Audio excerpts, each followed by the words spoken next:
Siyempre, magtatanim ka. Malaki lang. Ihanda mo yung lupa, di ba? Siyempre, mapagod yun. Maglulusa ka.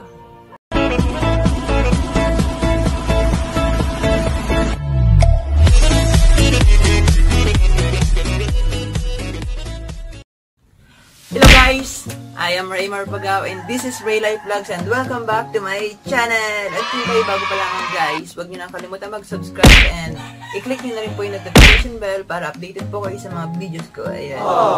Ngayon guys, ito yung pinaka-special na gagawin kong vlog.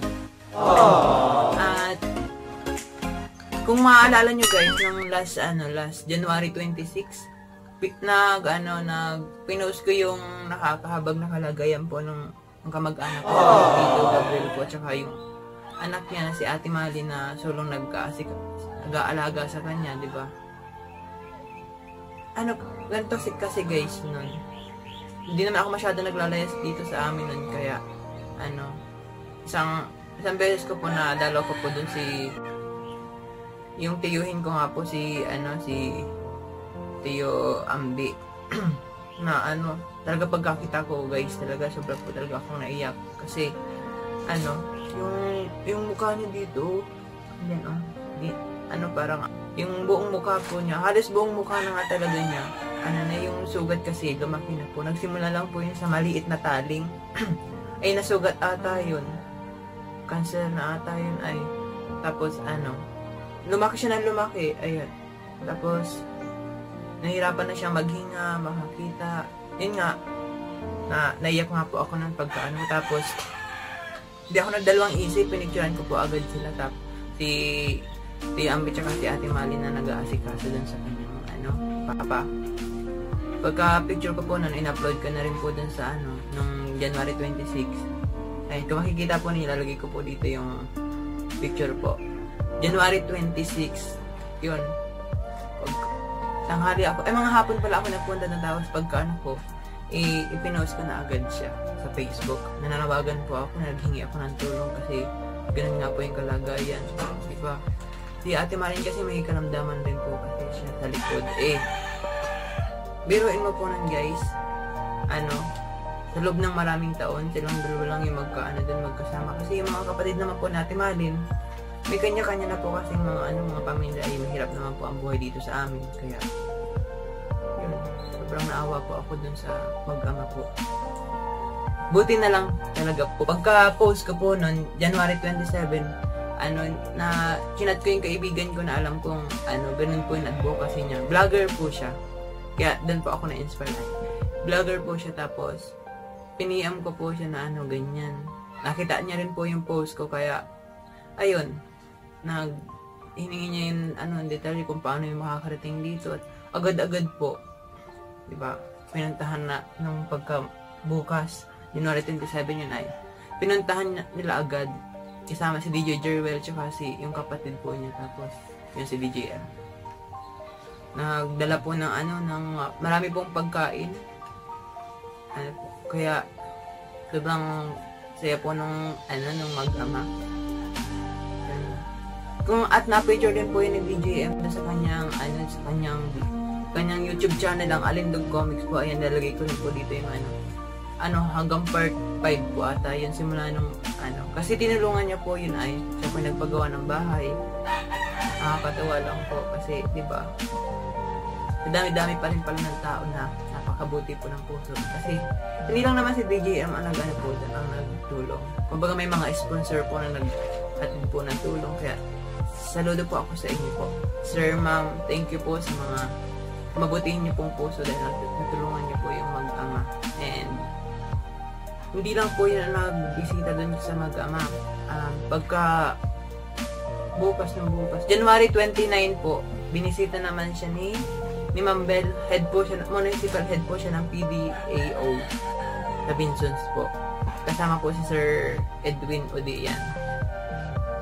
Ay, salute to Sir and Ma'am. Napakabuti po na puso niya. Meron din po silang dalang munting grocery po. Pero sobrang malaking tulong na po yun sa kanila. May bigas po, may pagkain, may gatas, prutas. Tapos, May libreng check-up rin po. Check-upan rin po si Tatay Gabriel. Diba? Nakakatawa talaga. Bukod kasi guys dun sa kalagayan po ng tiyuhin ko, nakakaawa rin po kasi po yung tinutulugan po nila butas-butas na kami naman po nila mama, wala rin naman po kaming bahay nga po namin hindi natatapos pa, butas-butas rin, kaya naghingi ako ng tulong nun. Nung magbagyo kasi guys, kawawa, siguro kawawa talaga ito nung nagbagyo kasi sobrang luma na po ng bahay na yun, sira-sira na po. Tapos yan. Ito po, kung makikita nyo po yung bahay, ito po yung bahay nila dati. Ayun, nagpapasalamat po ako sa mga nag-share po nun. Marami po nag-share kasi nung post ko. Hindi ko lang akalain na madami pa po palang tao na mabubuti po yung puso. Tulad nga po nila Sir Edwin Uli, ni Ma'am Bell, tapos ni BGM, tapos yung mga kasama po, at lahat po na nag-sponsor po para matulungan po yung mag-ama. Sobrang thank you po. And nakaka-proud lang po na kahit sa ganung paraan po nakatulong po at nabago po yung buhay nila. Ayan pa. Natutuwa talaga. And GM, siya po yung nagpagawa po ng bahay, siya po yung nag-ahawa po. May mga sponsor naman po, pero siya po yung huli-uli dito kahit mahirap po ang daan. From Daet po hanggang dito, sobrang hirap po ng biyahe nun. Ang mahal po, tapos yung daan nga. Pero kahit ganun pa po, talagang pinilit pong mapabahayan po sila Ate Mali. Kaya I'm so proud of you, DJ. Sana marami pa pong kayo matulungan. And guys, huwag niyo pong kalimutan palang i-subscribe ang Alindog Comic yan si DJ M po. Yun po yung kanyang advocacy po. Tumutulong po siya sa walang-wala. So, a few moments later. Tara guys. Kasi titingnan natin ang kanilang bahay. Excited na ako. Tara. Kung mapapansin nyo, nandito ako sa amin. Nandito ako sa aking bedroom. Nandito ako sa kasi mainit. Mahangin sa labas kaya ako nagkaganito. Medyo nilalamig ako. Ganda kasi dito yung ambience. Wow, ambience. Walking distance lang naman po yung bahay nila dito sa amin. Basta malapit lang po. Tara. Excited na akong tingnan. Dito na tayo sa labas ng bahay.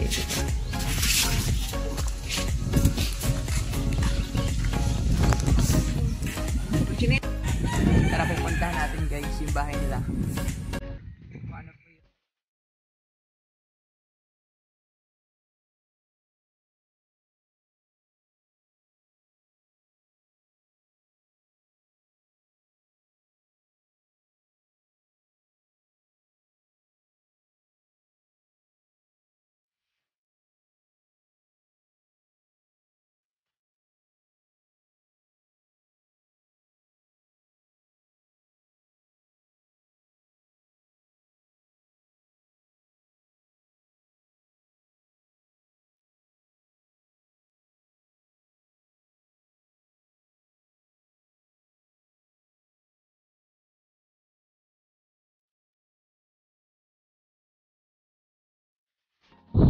Ayun nga guys, nandito na tayo sa bahay po ni Nanti ito po, DJ Ambi. Kung makikita nyo guys, may dati nilang bahay. Dito nakatira po yung mag-ama po. Tingnan po natin. Yun na nga guys, nandito tayo sa dating bahay nila Ate Malin. Ayan. Ate Malin! Para namang iba ko Ito nga pala guys yung dati nila. Kung nakikita po ninyo sa post ko dati, dito po nakahiga si Tata Ambi po. Yung tiyuhin ko po. Ayan. Buti na lang pala Ate Malin, nakalipat na kayo at nagiba pala ito. Alam nyo guys, nagiba pala ito kagabi ito Ate Malin? Kagabi. At ang nakakatuwa pa guys, bago nagiba itong may nalipatan na sila, kaya mahal pala tayo ng Diyos talaga. Kaya naniniwala po ako na hindi tayo pababayaan. Ito guys, sobrang gabok na, sobrang tagal po. Sobrang tagal. Ate Malin, taon na nga itong bahay nyo? Ay, kung ilang taon na ito kasi inabot ko na ito, ganito na. Bata ka pa lang? Kasi palipat-lipat lang ng ito, pero ito pa rin. Tara guys, tingnan natin yung na paggawa nating bahay. Dahil po sa mga sponsor po at dahil po kay DJM at siya po ang nag ayan. Wow. Ito na po yung bago nilang bahay. Diba? Di pa po ito tapos kasi tinatapos pa lang po, balkon at kusina na lang po. Yan. Si Tatambi.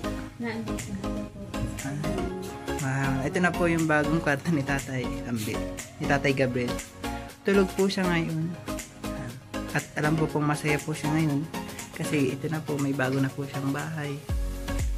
Diba? A few moments later.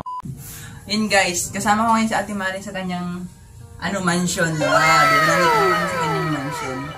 Sa kanya. Hindi pa siya guys as in tapos kasi marami pang inaayos pa ito. Talaga may Ate Mari ng division. Yan. Papagandahin pa niya ang kanyang mansion. Yan. Diba? Nakakatawa talaga Ate Mari. Buti na kahit di ba ga, may COVID ngayon, mahirap ang buhay, pero at least, marami pa rin palang taong handang tumulong at nakakabiliw. Salamat po una sa lahat ay kay Lord sa mga taong may ginito ang puso, lalong higit po kay Tita Ems at kay Raymark. Nagpapasalamat po ako at sila ang daan para kami matulungan, mapagawaan kami ng bahay. So, sa lahat po ng mga nag-sponsor, maraming salamat po. So, hindi na po kami mag-aalala na kami natutuluan ni Tatay. Maayos po na ang aming bahay. Kaya lang po, hindi pa tapos nga. Pero maraming salamat po at kahit pa paano natulungan kami. Binigyan pa rin kami ni Lord na kami matulungan. Kaya maraming salamat po sa lahat ng nag-sponsor. Sa lahat na hindi kami na nakaalaala sa amin sa ganitong sitwasyon. Maraming salamat po sa kanila. Ay!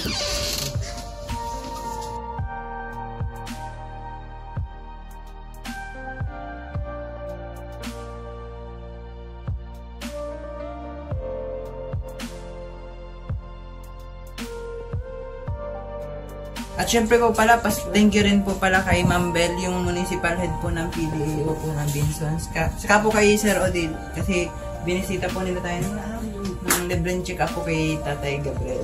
Ayan po si Ambi po. Diba? Alam po na masayang-masaya po siya kasi meron na siyang bagong bahay. Ito na guys, yung tiyuhin ko po. Diba at least nandito na siya sa safe na lugar. Nagising po siya sa pagkatulog. Diba guys yung nasa Di mali tawag niyan sa yung cancer. Na cancer. Simpleng taling lang yan Naging cancer. Yan po. Pero maintain naman po ang gamot niya po. Ayun nga yun po yung kanyang bagong tulugan. Isa po dun sa dati, di ba po napaka kaya thank you po sa inyo po na nagtulong. Ayan. Ito na guys, yung kanilang bagong bahay. And syempre, thank you po sa mga nag-sponsor kahit nag-thank you na po. Thank you pa rin po ulit. Ito po si Tatay Ampi. Si Tatang. Hindi, makawin na po ako. Paalam lang ako, pero di talaga siya nakakawin. Bali, makawin ako. Sige, salamat. Tara guys, uwi na tayo. Ayan na, naipakita ko na po sa inyo yung update. And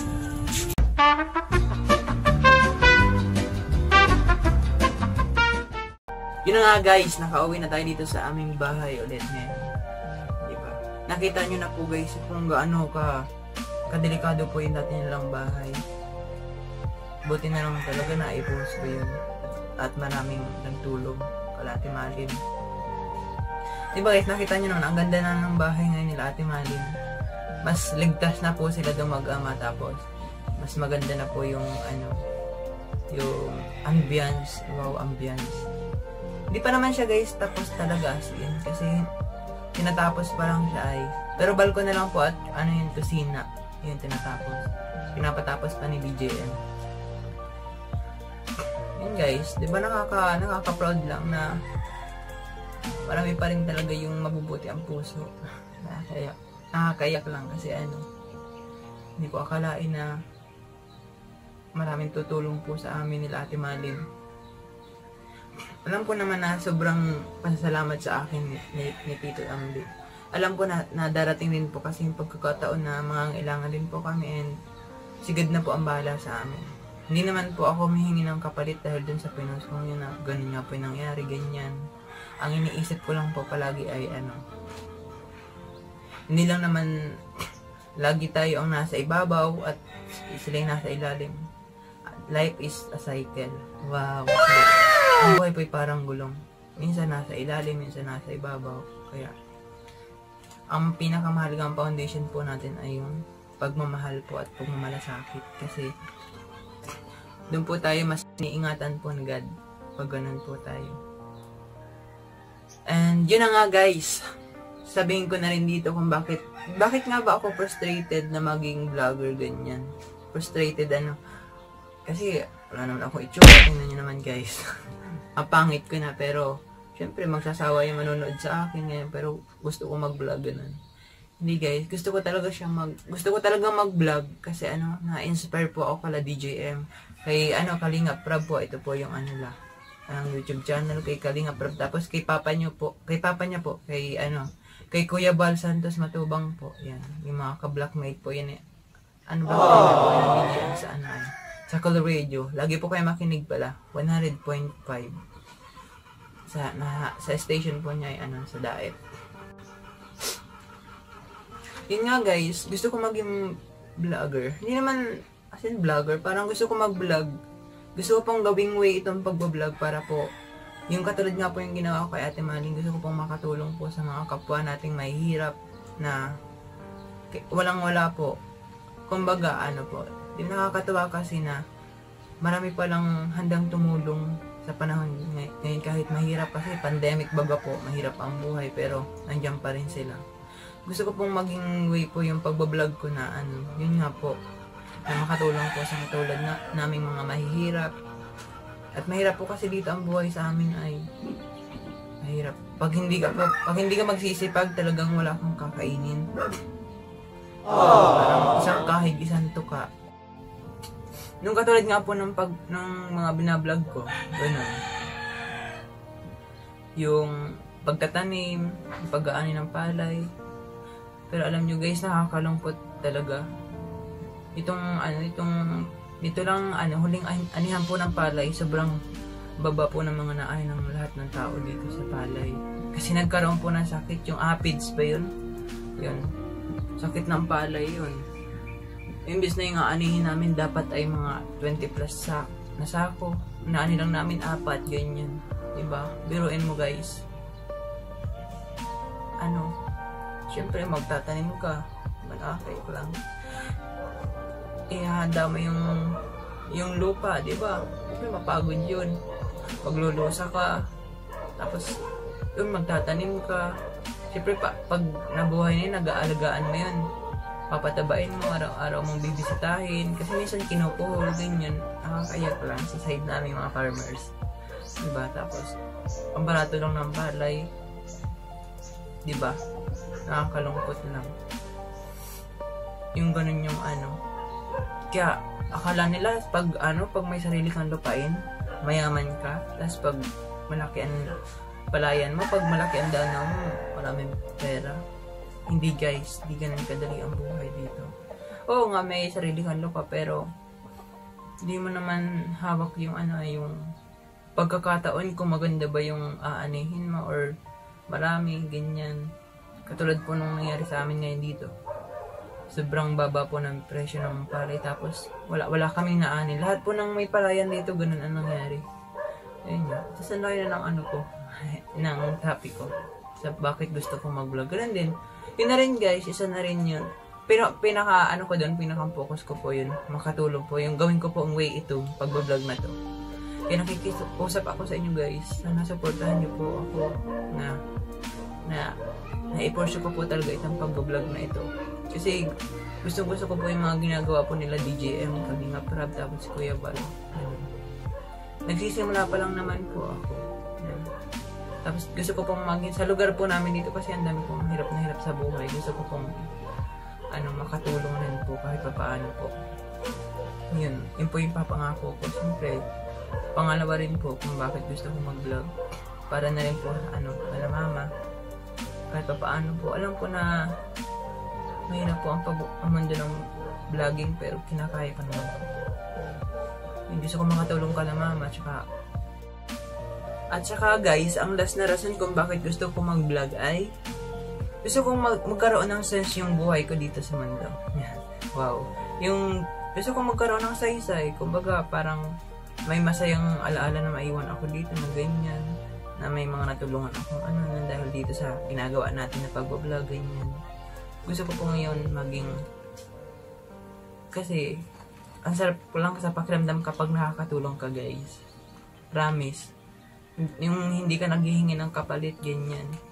Sobrang nakaka-proud sa sarili mo na kahit mahirap lang tayo na nagagawa pa rin natin makatulong. Yun kasi yung tinuro sa akin nila mama at papa.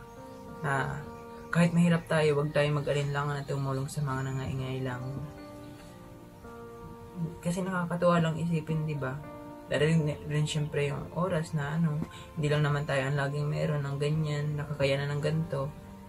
Syempre, pag andyan din sila kahit hindi mo sabihin na hindi tayo naghihingi ng kapalit, at least, alam natin na syempre, tao lang naman din tayo, may konsensya. Konsensya, wow. Hindi, parang syempre, sigad na ang bahala sa atin, parang ganun. Hindi na tayo hingi ng kapalit sa tao, pero sigad na ang bahala sa atin. Siya na yung gagawa para masuklian yung ginagawa nating kabutihan sa ating kapwa. And yun naman talaga guys, ang gusto ng Diyos para sa atin. O parang na ako, parang, yung sa Bible. Yan nga guys, yun yung mga rason kung bakit gusto kong mag-vlog. Hindi ko naman gusto maging sikat, yung ganyan. Kasi gusto ko lang maging simple lang, yung nakakatulong lang ako. Yung ganyan, na kahit ganitong itsura kong to, kahit ganito kapangit, nakaka-proud lang. Bilang part lang natin. Yan, bago ko po tapusin itong video ko ngayon, nagpapasalamat po pala ako dyan sa mga nagsusuporta sa akin. Sa mga kapatid ko dyan sa Maynila ay, kamusta po kay ate, kuya, yan. Kay tita po sa Taiwan. And sa lahat po nang naniniwala po sa akin na kaya ko to. Sa lahat po na nagsusuporta sa akin dyan. Shout out po sa inyo. And bago ko guys tapusin to, huwag nyo pong kalimutang subscribe ang YouTube channel po ng Alindog Comic. Yan. Tapos yung probinsya ng Kusinera po. Vlog po ng ate ko. Content niya po ay yung mga lutong probinsya yan. Nagluluto po siya ng mga lutong probinsya. Kasi lutong probinsya ay yun. Yun lang naman guys, ngayon yung content ko. Kung bakit gusto ko mag-vlog. Kaya nakikiusap ako sa inyo. Nakikiusap. Kaya guys, sana po supportahan niyo po ako kasi gusto ko po talagang makatulong po sa kapwa natin, katulad po nung ginawa ko po kay Ate Marin. Kasi ang sarap po talaga sa pakiramdam na nakakatulong tayo sa kapwa natin, lalo sa mga kamag-anak natin na kahit mahirap lang tayo, na kahit mahirap ang buhay, at least, di ba, bilang tao, bilang anak ng Diyos, wow, na nagagawa natin yung part natin, and yun yung gusto ko po. Kaya see you po sa next vlog. Sana po, huwag niyo pong kalimutan i-subscribe ang aking channel and i-like and share na rin po and comment po. Bye bye! See you po sa next vlog. Thank you po.